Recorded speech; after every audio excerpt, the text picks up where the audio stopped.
Matthieu 1, verset 1 à 10. Généalogie de Jésus-Christ, fils de David, fils d'Abraham. Abraham engendra Isaac.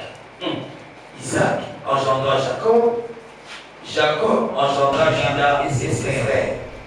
Judas engendra le Tamar, Pharès et Zara. Pharès engendra Esrom.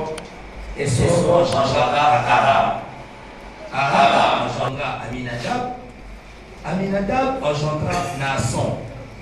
Naasson engendra Salmon. Salmon engendra Boaz de Rahab. Boaz engendra Obed de Ruth. Obed engendra Isaïe. Isaïe engendra David. Le roi David engendra Salomon de la femme d'Uri. Salomon engendra Roboam. Roboam engendra Abia. Abia engendra Asa. Asa engendra Josaphat. Josaphat engendra Joram. Joram engendra Osias. Osias engendra Joatam. Joatam engendra Akaz. Akaz engendra Ézéchias. Ézéchias engendra Manassé. Manassé engendra Amon. Amon engendra Josias. C'est au verset 10, tu avais dit? Oui. Ok, est-ce qu'on peut acclamer le Seigneur? Non. Votre acclamation ne me donne pas le droit de parler. Je dis bien donner des offrandes et d'acclamation à ce grand jour.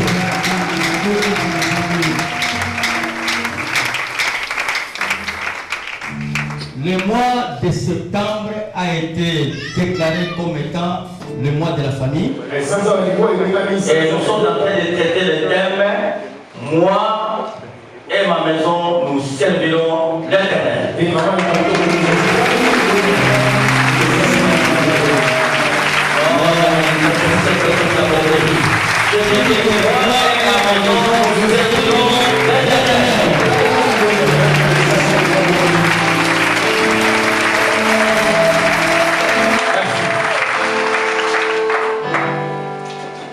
Voilà. Vous allez comprendre avec moi. Pendant ce mois, toutes les familles seront serviteurs et servantes d'Éternel. C'est-à-dire qu'à partir d'aujourd'hui, vous devez rentrer dans vos maisons pour aller annoncer la bonne nouvelle à ceux qui sont restés à la maison. Et dimanche prochain, vous devez amener un couple d'objectifs famille ici à l'église. Et cette instruction, vous les donnez aussi aux enfants qui ont déjà l'âge avancé. Qui puissent gagner aussi leurs amis. Papa,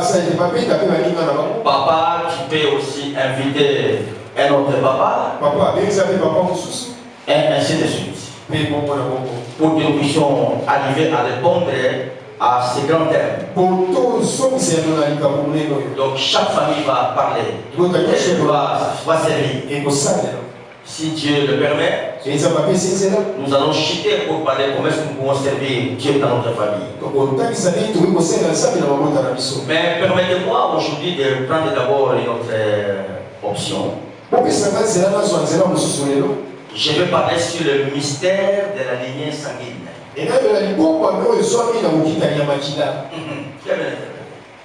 Le mystère de la lignée sanguine.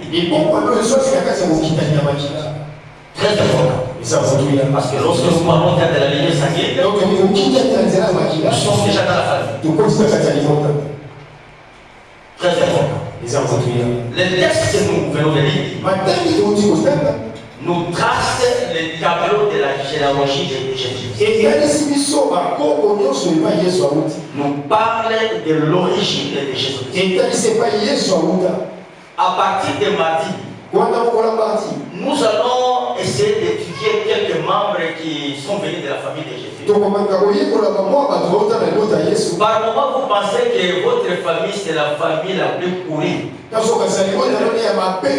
Mais venez voir là où est venu Jésus.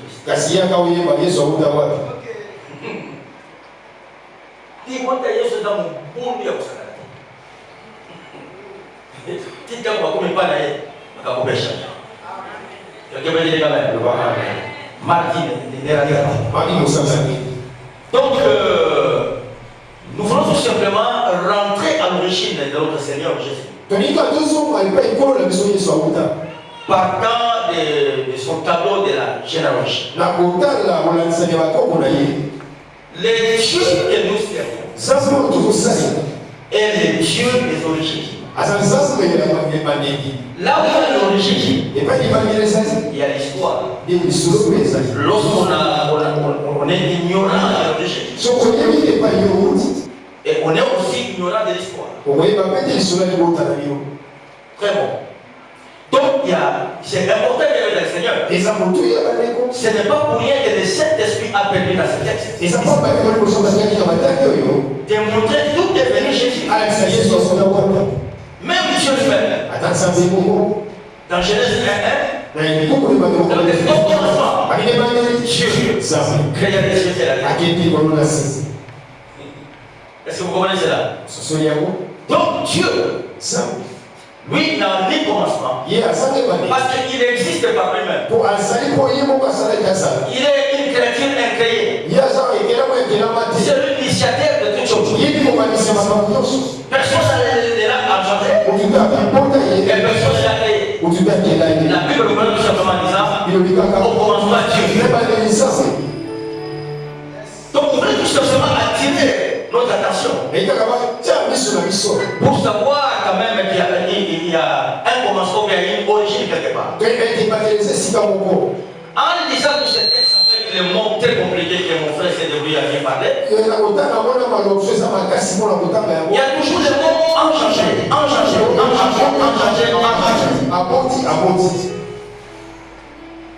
Et ça c'est important.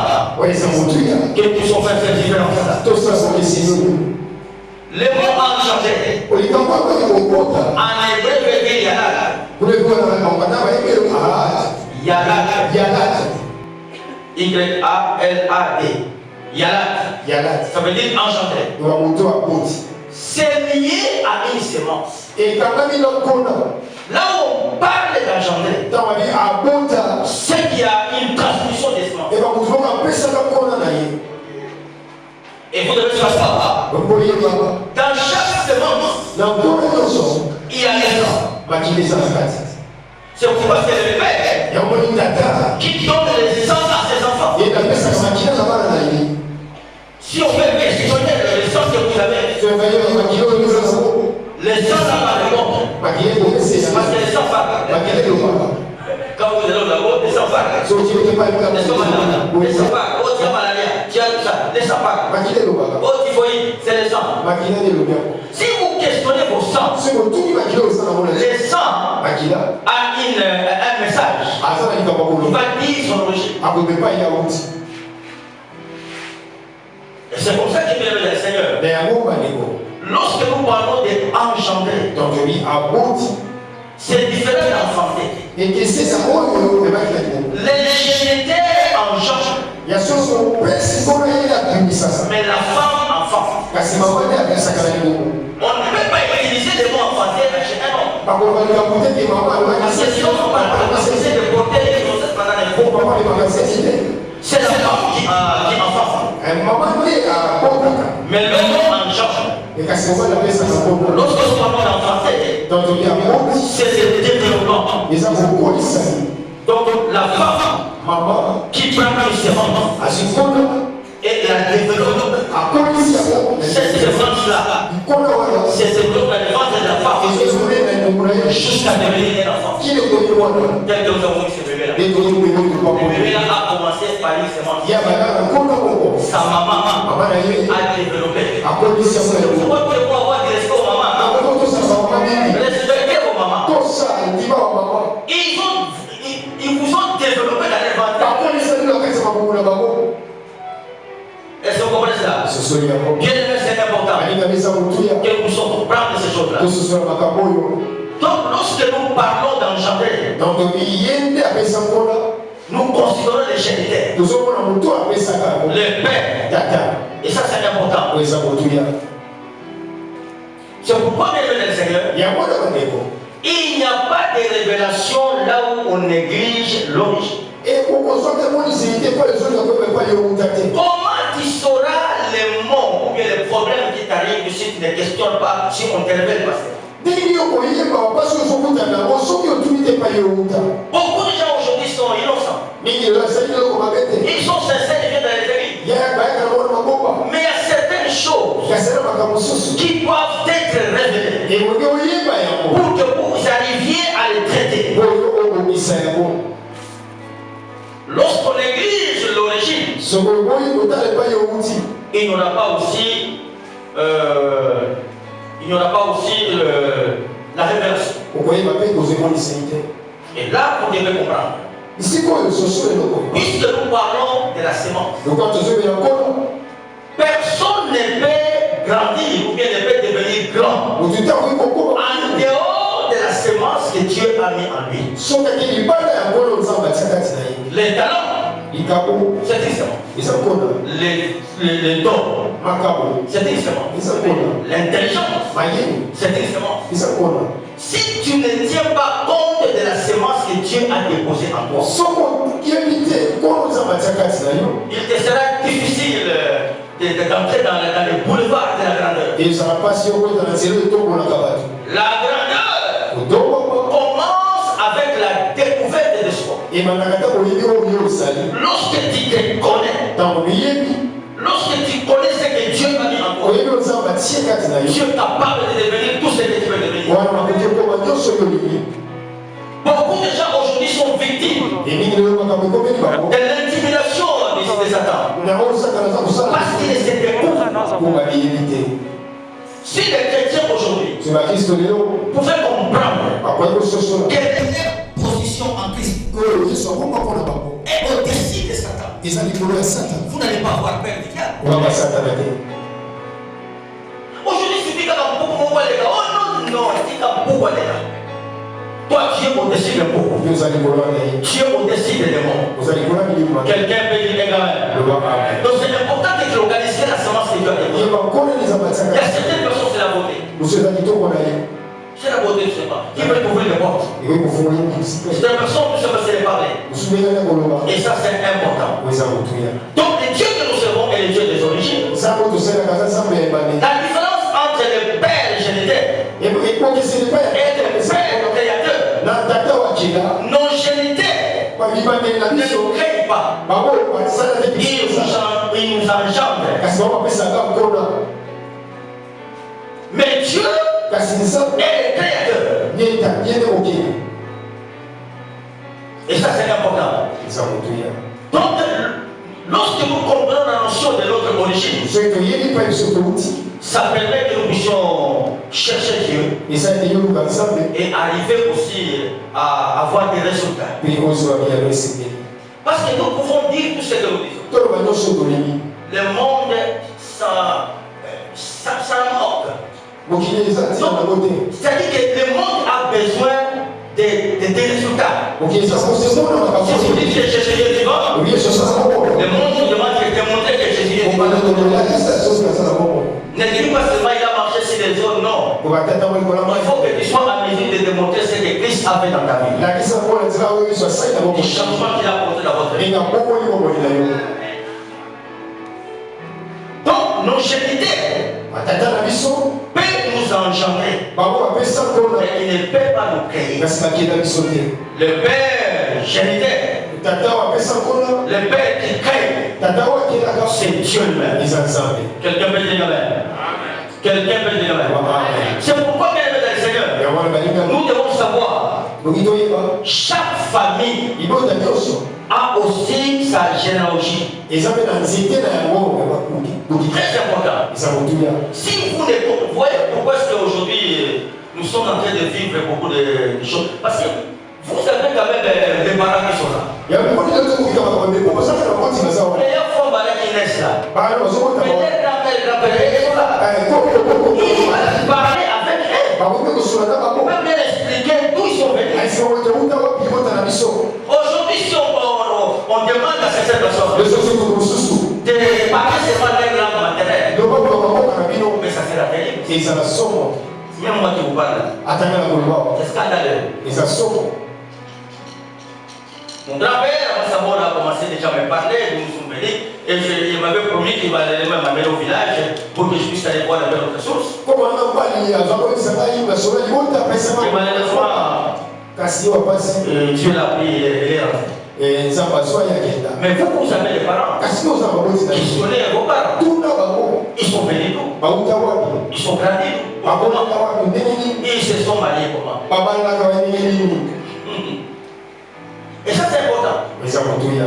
C'est comme ça que nous parviendrons à sortir de cette impasse. Et ça c'est important de le laisser. Donc nous parlons de la lignée sanguine. Et chaque famille a sa lignée sanguine. Cette lignée peut être bonne ou mauvaise. Et surtout si vous venez d'une famille dans laquelle on a pratiqué l'idolâtrie, dans laquelle on a pratiqué la sorcellerie, c'est déjà un problème. Même lorsque vous venez à la croix de Jésus, imaginez que c'est ta maman qui est sorcière.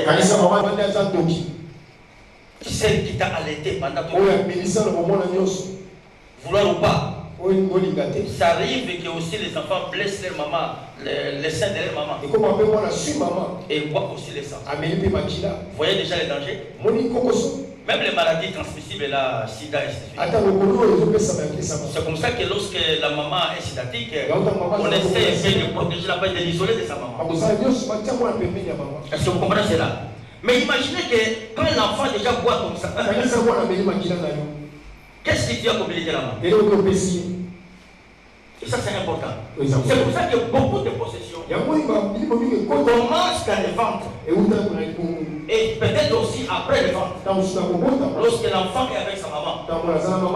Et il y a toujours des transferts ou bien des transmissions qui se font.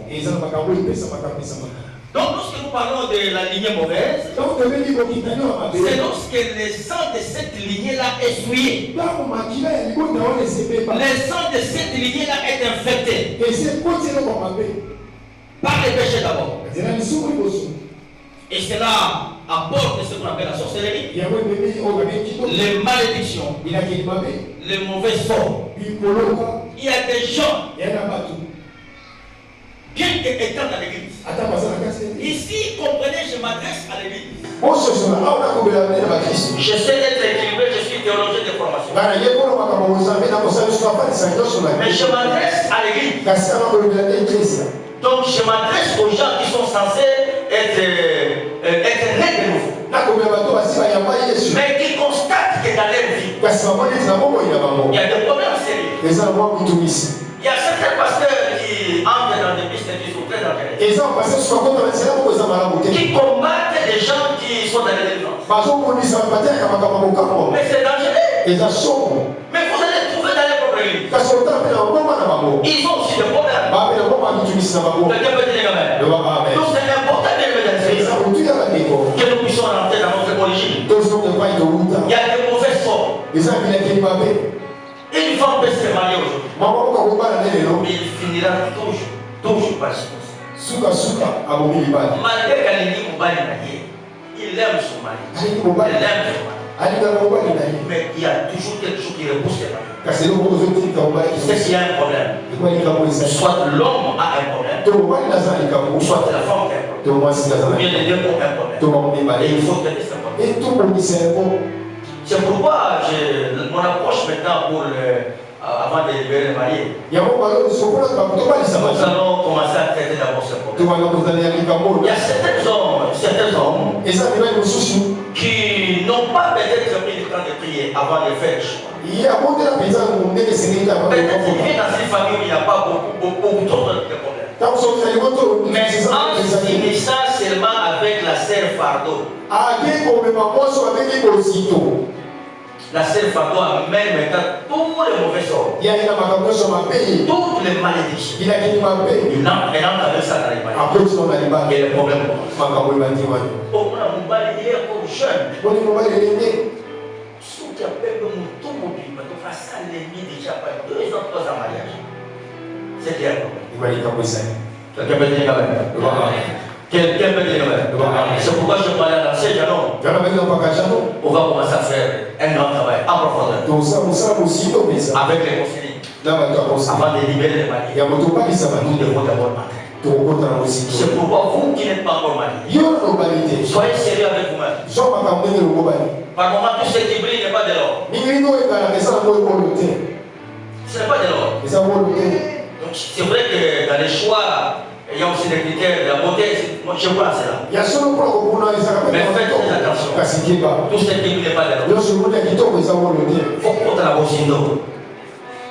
Puis savoir que Azanan, Aouda, Wadi.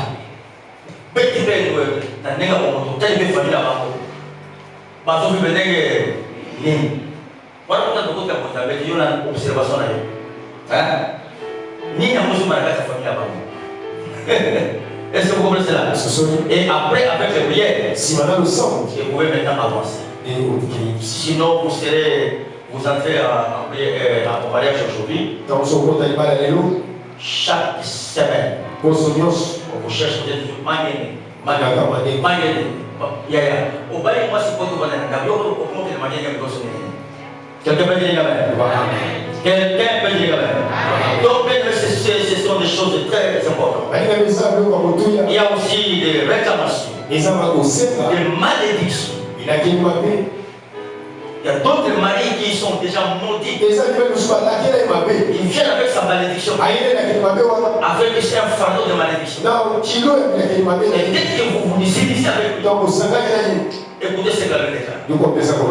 Non, lisons ces versets-là. Peut-être que beaucoup de gens ne comprennent pas. 1 Corinthiens 6. Ça, c'est un verset que Dieu m'a donné directement là. Nous allons les lire. 1 Corinthiens 6.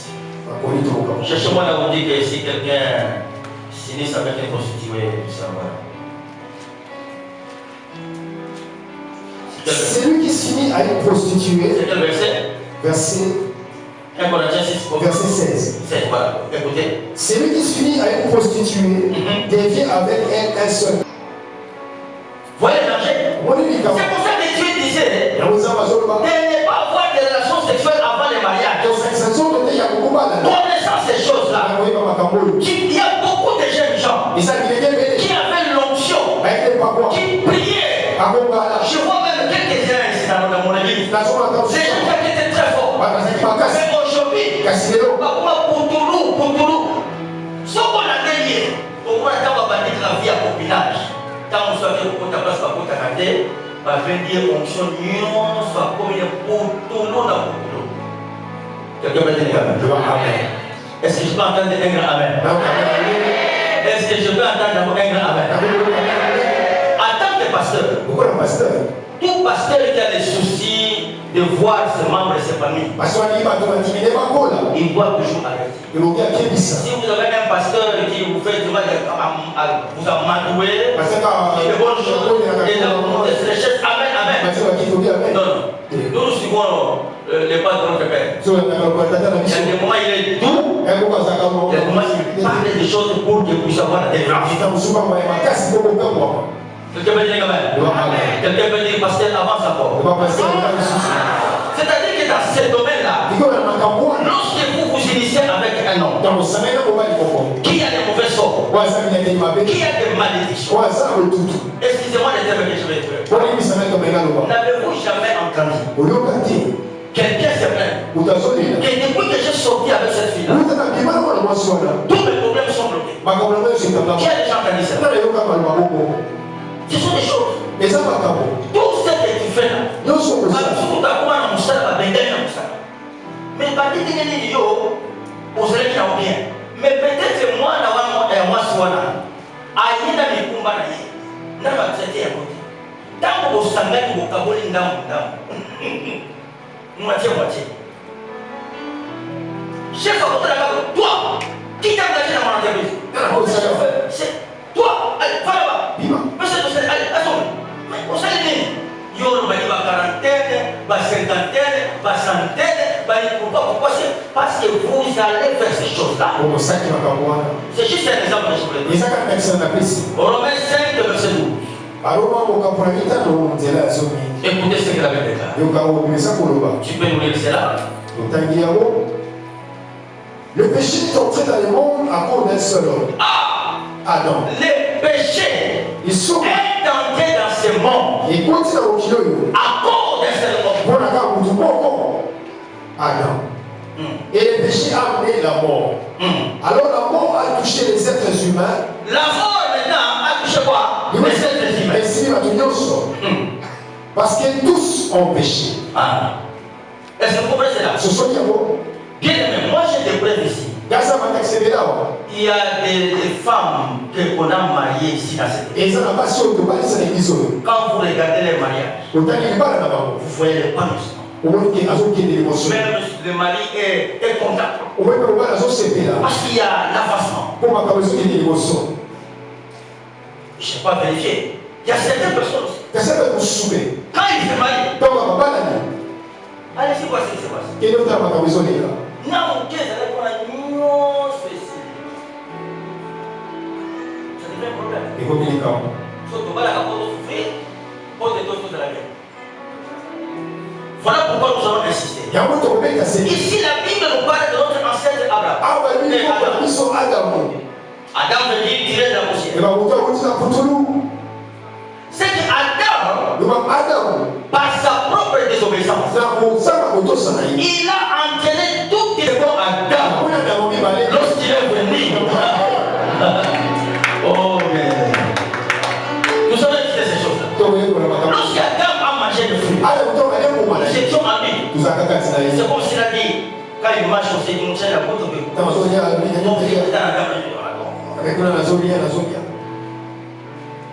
C'est pour ça que le sang souillé d'Adam a souillé directement notre sang. C'est là où commence la sorcellerie. C'est là où commence le mauvais sort. Alléluia. Alléluia. C'est pourquoi tout ce qui est né d'Adam sont contaminés. Leur sang est empoisonné. Les péchés ont touché toute la race humaine. Et nous partageons ce même problème avec Adam. Et pourtant, sur le plan physique, nous n'étions pas dans notre Adam. Alléluia. C'est pour ça que nos ancêtres, lorsqu'ils ont fait des pactes avec le diable, lorsqu'ils sont allés consulter le diable, en faisant des alliances sataniques, en bâtissant des hôtels, nous on n'était pas là, mais nous étions dans leur sang. Nous étions dans leur sang. Lorsqu'ils faisaient des incisions pour donner accès au diable, et cet accès-là a été donné aussi pour nous. Quelqu'un peut dire amen. Quelqu'un peut dire amen. Bien aimé, c'est très important que nous puissions comprendre ces choses. Donc nous devons rentrer en nous-mêmes pour savoir de quelle lignée vous êtes sortis. Quel est l'arbre généalogique de votre famille? Qui a été votre ancêtre? Quelle a été sa vie? Quelle a été la vie de vos grands-pères? Quelle a été la vie de vos parents? Vous pouvez voir les mots qui rongent votre famille. Je m'attendais à un amen. Je m'attendais à un amen. Bien aimé dans le Seigneur, c'est important que nous comprenions ces choses. Donc, dans l'ADN d'Adam, il y avait une information qui circulait. Tous ont péché et sont privés de la gloire. C'est pourquoi même les bébés qui naissent, il est privé de la gloire de Dieu. Parce qu'il est avec la nature adamique. L'information qui donne l'ADN, qui est à Adam, c'est l'information du péché, l'information de la mort, l'information de la maladie, l'information de la malédiction. Quelqu'un peut dire amen. Quelqu'un peut dire amen. Donc l'ADN a été programmé pour la mort. Et c'est ce qui arrive dans notre vie. Bien aimé dans le Seigneur, si nous rentrons dans la vie d'Abraham, nous allons étudier. Dans l'ADN d'Abraham, il y avait les mensonges qui circulaient. Il y avait la stérilité qui circulait. Il y avait il y a des problèmes dans notre sang.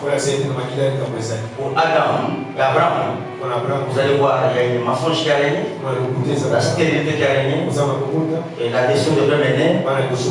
Quels sont les poids dans la famille? La plupart des temps, ce sont des divorces répétés. Dans la famille, tous ceux qui se marient finissent toujours par divorcer. Il y a l'immoralité extrême, l'inceste.